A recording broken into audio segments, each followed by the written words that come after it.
Hi అండి. నిన్న చిన్న ఫంక్షన్ అండి గుంటూరు వెళ్ళామండి.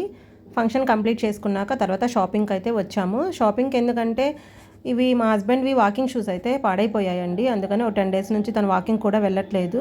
అందుకని మంచి వాకింగ్ షూస్ తీసుకుందామని గుంటూరుకి అయితే వచ్చామండి. అంటే ఫంక్షన్కి వచ్చి ఫంక్షన్ అయిపోయాక ఇలా షూస్ కొనుక్కోవడానికి వచ్చాము. చూడండి షూస్ అయితే అసలు ఎంత కాస్ట్ ఉన్నాయంటే నిజంగా ఇంత కాస్ట్ పెట్టి కొనుక్కొని కూడా ఆ షూస్ మనం ఏమన్నా ఇంట్లో దాచిపెట్టుకుంటామండి, కాదు కదా, బయటే కదా. ఒక్కొక్క షూ వచ్చేసి 3000 ఉంది. ఒకటి 3000 అంటే మనకి వచ్చేసి రెండు కలిపి 6000 పడతాయి కదండి. అసలు ఈ షూస్ ఎంత కాస్ట్ ఉన్నాయో అవి చూసి నాకైతే మైండ్ పోయిందండి. అన్ని చూసినా అన్ని షాపులు తిరిగినా మా హస్బెండ్కి అయితే ఒక్క షూస్ కూడా నచ్చలేదండి. అంటే తనకి కంఫర్ట్గా లేవంటాడు, కొన్ని ఏమో సైజు బాగాలేదంటాడు, కొన్ని ఏమో రేట్ నచ్చలేదంటాడు. ఇలా అయితే చాలా షాపులు తిరిగామండి. ఫస్ట్ షాప్ ఇదండి, బాటాకు వచ్చాము. ఆ తర్వాత ఇంకా స్కెచర్ అనో సంథింగ్ అయ్యో షాప్స్ తిరిగామండి. నిజంగా ఆడవాళ్ళతో షాపింగ్ చేయలేమంటారు కానీ మీ మగవాళ్ళు కూడా తక్కువ